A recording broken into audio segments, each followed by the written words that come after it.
Baik, bismillahirrahmanirrahim. Makan papaya selama COVID.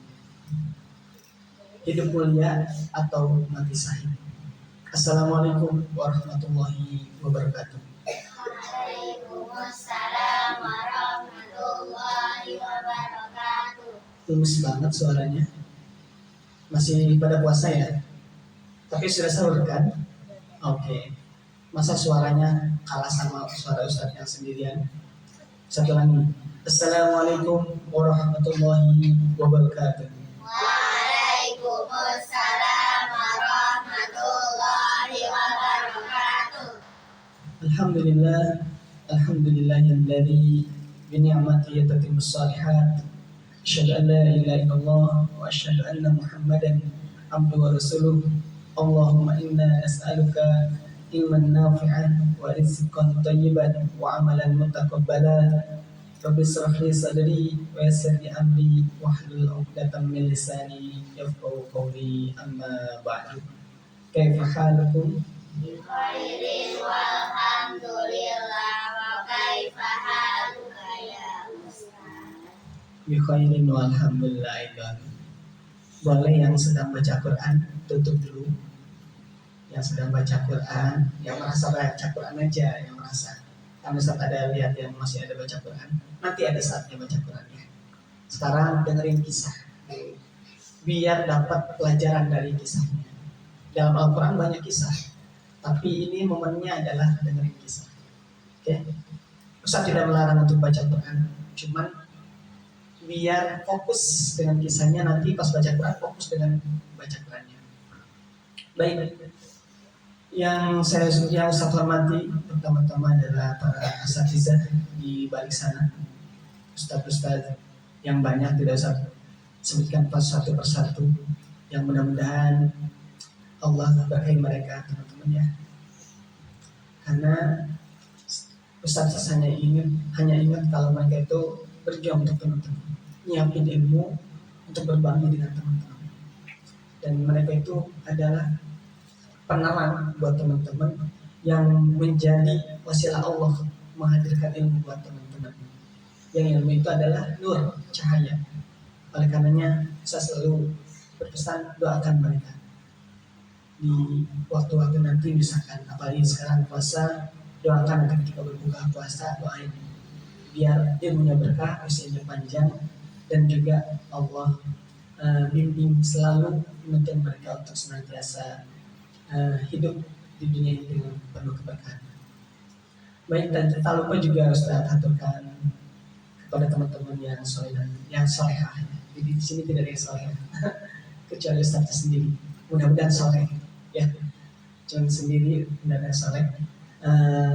Yang mana mudah-mudahan di hari yang berkah ini, mari kita pertama-tama bersyukur kepada Allah Azza wa Jalla. Apalagi ini di bulan yang berkah, yang Ramadan, bulan yang dinantikan oleh kita semua. Dari semenjak 3 bulan yang lalu atau dari 6 bulan yang lalu. Di sini pada rindu Ramadan kan waktu 3 bulan yang lalu? Ada yang rindu? Atau ada yang biasa aja? Kalau para sahabat kan dulu 3 bulan yang lalu, 6 bulan yang lalu udah minta. 3 bulan yang lalu dengan doanya apa? Allahumma barik lana fi Rajab wa Sya'ban wa ballighna Ramadan. Itu doanya. Di bulan Rajab udah minta. Pengen ketemu Ramadan. Dan sekarang kita ada di bulan Ramadan nih. Oleh karenanya harus dimanfaatkan sebaik mungkin. Tak lupa setelah bersyukur kepada Allah, mari kita bersalawat kepada baginda Rasulullah sallallahu alaihi wasallam, juga kepada keluarganya serta para sahabatnya, dan kita termasuk umatnya yang Allah karuniakan kemampuan serta waktu untuk bisa menghadirkan teladan Rasulullah dalam kehidupan kita. Teman-temanku yang dirahmati Allah Subhanahu wa taala, hari ini saya akan berkisah tentang seorang manusia yang hidup di zaman Rasulullah sallallahu alaihi wasallam. Ada yang pernah dengar namanya Al-Barra bin Malik? Ada yang pernah dengar? Barakallahu fiik. Dengar. Tahu saudaranya Al-Bara bin Malik? Tahu saudaranya Al-Bara bin Malik? Oke. Al-Bara bin Malik, teman-teman. Ini memang jarang terdengar. Tapi ini kisahnya unik. Al-Bara bin Malik ini adalah saudara kandung dari Anas bin Malik. Kalau Anas bin Malik sudah tidak asing ya. Anas bin Malik adalah pelayan Rasulullah SAW.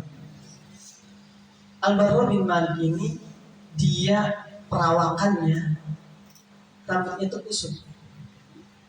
Rambutnya kusut, tubuhnya berdebu, perawakan tubuhnya itu krempeng kalau zaman sekarang bilang. Kurus. Ya, kurus.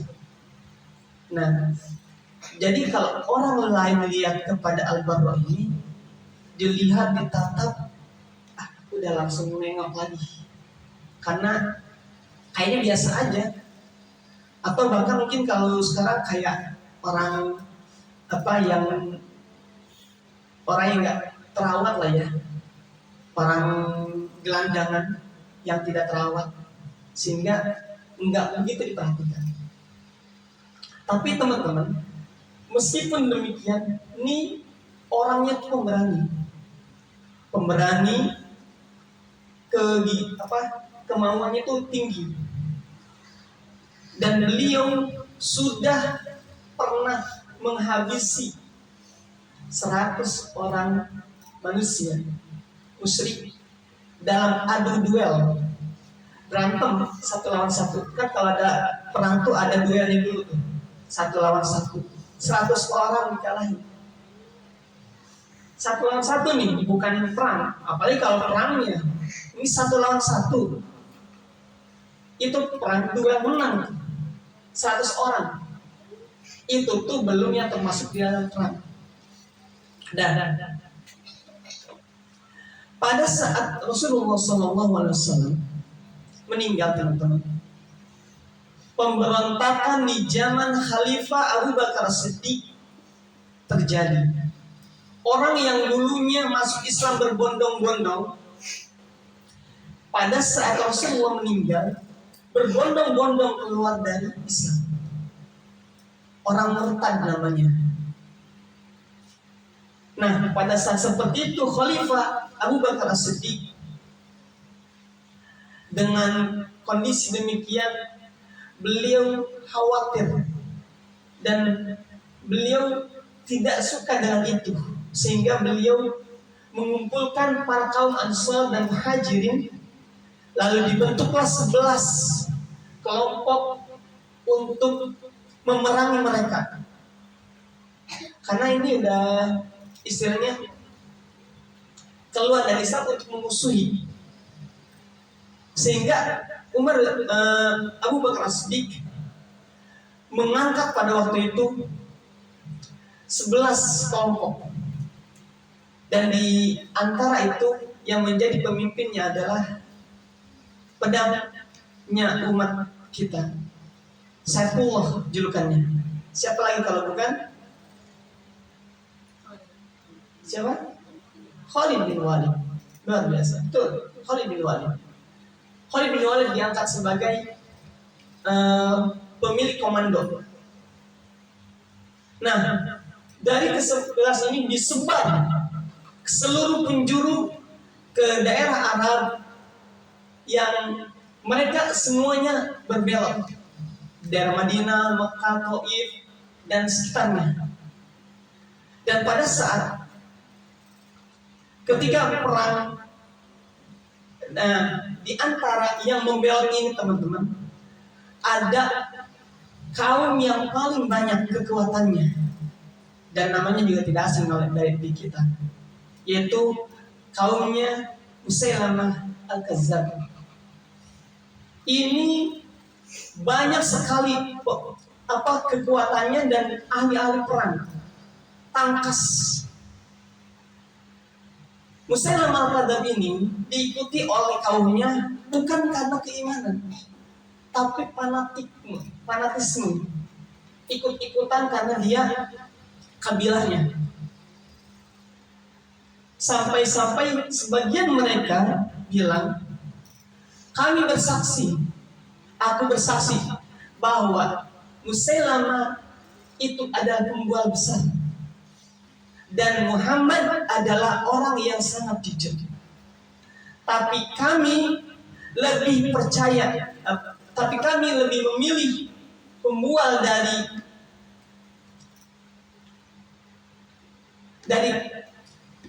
nama kabilahnya itu, dari kabilahnya Musailamah ya. Tapi kami lebih memilih pembual dari kabilah itu dibanding dari orang yang jujur dari Mudhar. Kalau Rasul disebutnya kabilah Mudhar. Kalau Musailamah, saya lupa ada kabilahnya, yang mereka sampaikan mereka itu lebih senang memilih pembual dari kaumnya daripada orang yang jujur dari Mudhar. Namanya fanatik. Padahal udah jelas mereka yakin Musailamah ini pembohong, pembual besar, tapi mereka tetap mengikuti bukan karena keimanan, karena fanatik. Teman-teman yang dirahmati Allah Subhanahu wa taala. Ketika memerangi Musailamah al-Kadzdzab ini, Musailamah berhasil menang melawan kaum muslimin. Kaum muslimin ini berperang keluar, artinya menyerang ke daerah Musailamah. Dan untuk yang periode pertama, ini karena ada kelompok pertama, itu tidak bisa memerangi kaumnya Musailamah al-Kadzdzab. Bahkan kaum muslimin dikalahkan, dipukul mundur ketika menyerang Musailamah al-Kadzdzab. Dipukul mundur sehingga kaum muslimin mengalami kekalahan. Dan ia akhirnya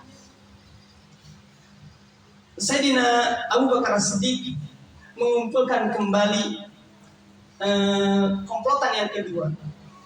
Komplotan yang kedua ini yang dikumpulkan dari kaum-kaum Ansor dan Muhajirin.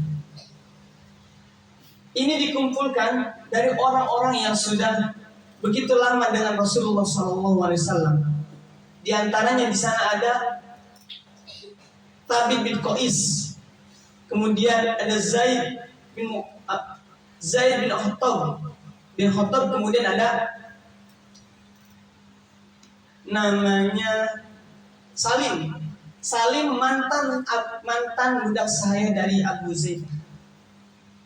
Ada di antaranya, termasuk yang sedang Ustaz ceritakan itu Al-Barra bin Malik. Ketika melawan kaum dari Musailamah al-Kadzdzab ini, teman-teman, kaum muslimin mengalami pergulatan yang begitu besar. Ini terjadi di Yamamah, di kota Najd. Kaum muslimin ini belum pernah merasakan perang sedahsyat ini sebelumnya. Ini benar-benar dahsyat, sehingga sampai-sampai para pemimpin itu mengatakan ini adalah perang yang harus dimenangkan, jangan sampai kembali. Karena kaum muslimin berpikiran seandainya di perang lawan Musailamah al-Kadzdzab ini kalah, maka kelak nanti dikhawatirkan tidak ada lagi orang yang akan beribadah kepada tauhid Islam. Sehingga mereka dalam pikirannya maju atau mati syahid, nggak ada mundur.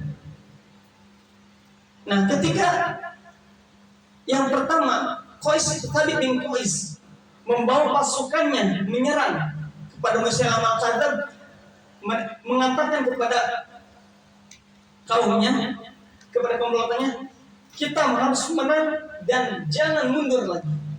Tapi qadarullah itu pun gugur, hingga akhirnya digantikan dengan Zaid bin Al-Khattab. Siapa Zaid bin Al-Khattab? Saudaranya Umar bin Al-Khattab. Sama kayak tadi Al-Barra bin Malik, ada saudaranya Anas bin Malik. Ini Zaid Al-Khattab, ini adalah saudara kandungnya Umar bin Al-Khattab. Membawa pasukannya dan tidak ada kata kembali, sehingga mereka masuk ke depan dan qadarullah gugur kembali. Yang ketiga Salim, mantan budak sahaya dari Abu Zaifah. Ia penghafal Al-Quran dan ia menyerang musuh, qadarullah ia pun juga gugur. Hingga Khalid bin Walid ini melihat, menengok kepada Al-Barra bin Malik. Lalu beliau menyampaikan, wahai Mudansar, majulah. Al-Barra ini ketika mendapatkan perintah titah dari pimpinannya Khalid bin Walid, ia menghadap kepada kaum. Maksudnya yang dipimpinnya ya, wahai kaumku, jangan pernah terbersih di antara kalian untuk kembali ke Madinah. Tidak ada Madinah setelah hari ini. Yang ada hanyalah Allah atau mati syahid. Itu ucapan dari Al-Barra bin Malik. Sehingga kemudian ia langsung maju ke depan, menebas musuh-musuh diikuti oleh kaumnya, dan alhamdulillah mampu menggoyahkan kaum kafir, musuh-musuh dari Islam. Ia menerobos ke dalam dan sampai mereka bersembunyi ke dalam benteng yang disebut dengan benteng kematian. Benteng ini tinggi dan begitu luas sehingga kaum muslimin hanya bisa sampai gerbang saja. Musailamah al-Kadzdzab ini bersembunyi dalam benteng disampai para pengikutnya, dan mereka itu banyak, 40.000, banyak sekali. Oleh karenanya makanya disebut dengan perang yang tidak pernah terjadi sedahsyat ini sebelumnya. Nah, ketika sudah masuk ke dalam, orang-orang kafir mereka melempari anak panah dadang keluar, sehingga kalau muslimin yang berada di luar benteng ini seakan-akan seperti mendapatkan hujan. Enak kalau hujannya air. Teman-teman suka hujan-hujanan? Enak kan kalau air? Oh, ada yang gak suka, ada yang, kalau anak Ustaz suka hujan-hujanan, pengen hujan-hujanan. Hujan juga berkah. Itu hujan, tapi ini yang turun bukan air, teman-teman. Anak panah. Kalau air enak kita, adem. Ini anak panah yang justru kalau terkena kita darah yang keluar. Nah, pada saat seperti itu, kaum muslimin terpojok, maka majulah seorang Al-Barra bin Malik. Beliau maju ke depan lalu berkata, wahai kaum muslimin,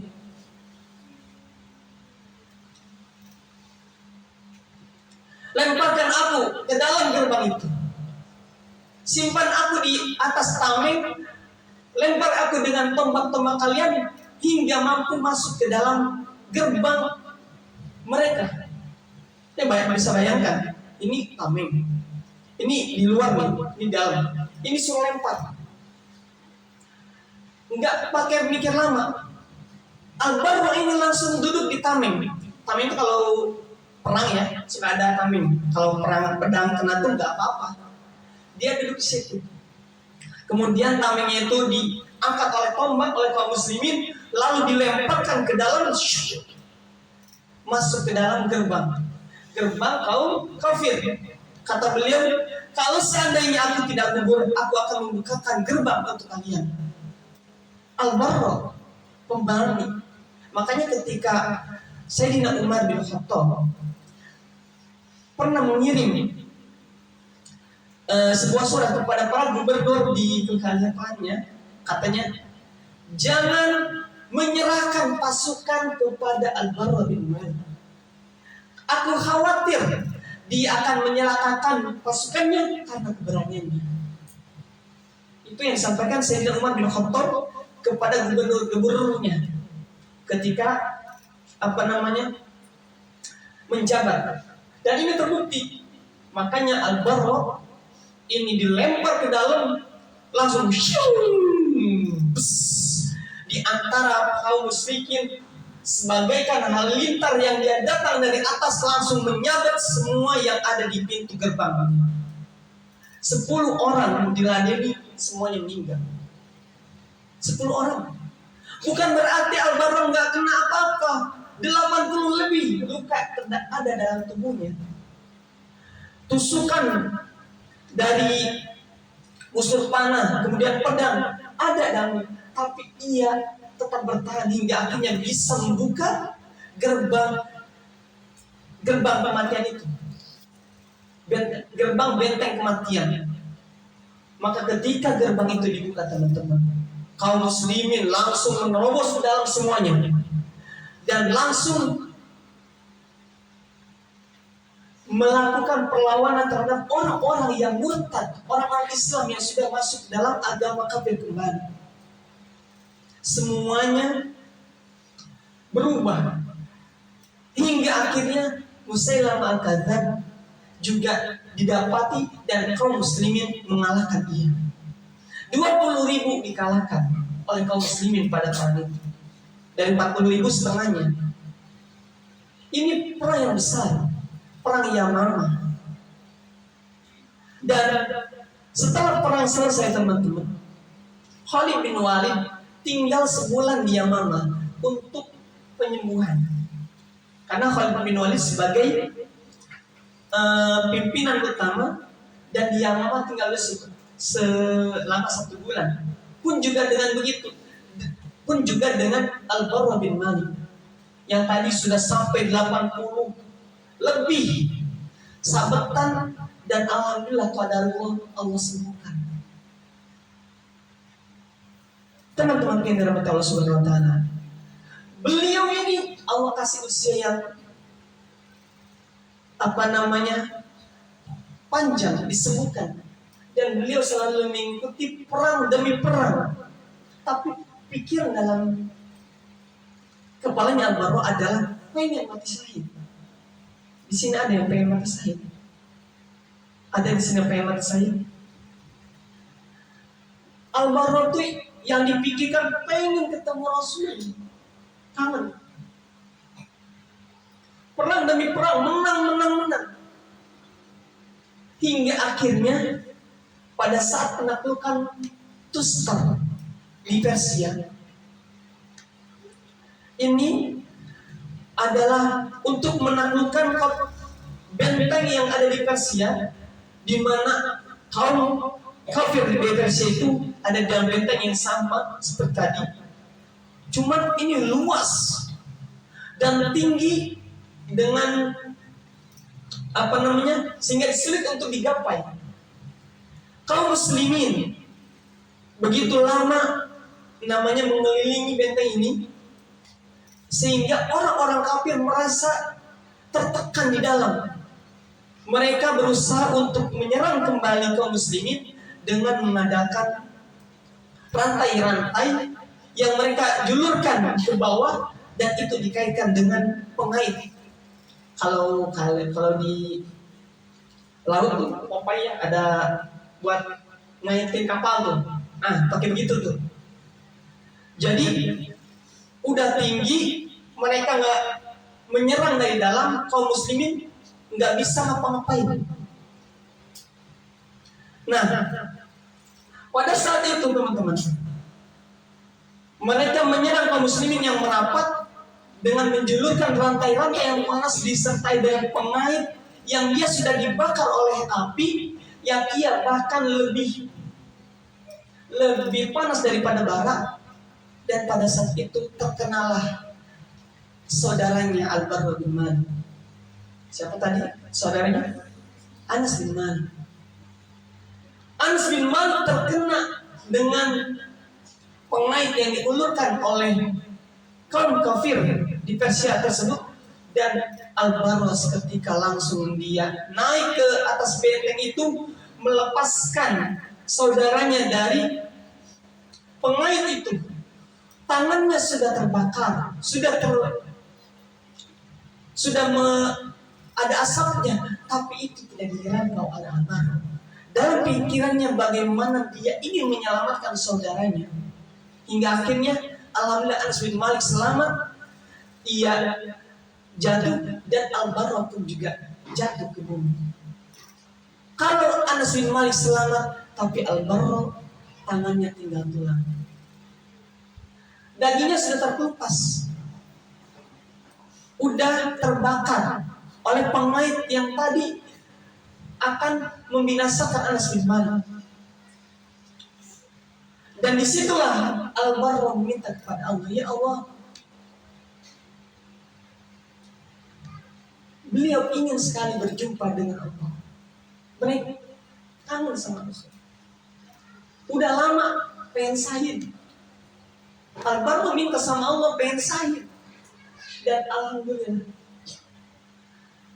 pada saat itu Allah kabulkan doanya Al-Barras menjadi syahada untuk bertemu dengan Rasulullah SAW dan meninggalkan dunia yang fana ini. Dan itu menjadi sebuah pelajaran buat kita teman-teman, di mana ketika cinta kepada Rasulullah itu akan menghadirkan kerinduan, dan kerinduan itu akan membuat semangat siapapun yang memilikinya untuk menjalankan apa yang dilakukan oleh orang yang dicintainya. Sahabat-sahabatku, teman-temanku yang dirahmati Allah Subhanahu wa taala, pelajaran dari kisah ini adalah bagaimana sebagaimana pantun di awal tadi, hidup mulia atau mati syahid. Kalau kita mungkin nggak syahid ya, bisa juga syahid, karena man salaka tariqan yaltamisu fihi ilman sahala bi tariqil jannah.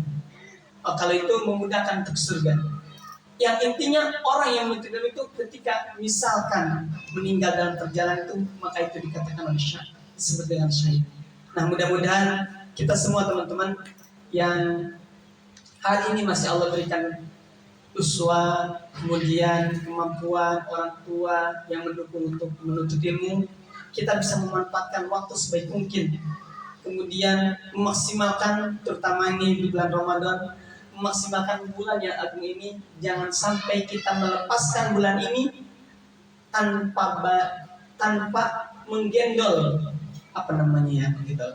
membawa gonimah dari perang melawan hawa nafsu kita di bulan Ramadan ini. Gonimah dengan pahala tilawah, dengan pahala menuntut ilmu, dan pahala ibadah. Semoga Allah karuniakan kita kemampuan untuk itu, dan kelak nanti kita bisa keluar dari bulan Ramadan ini menjadi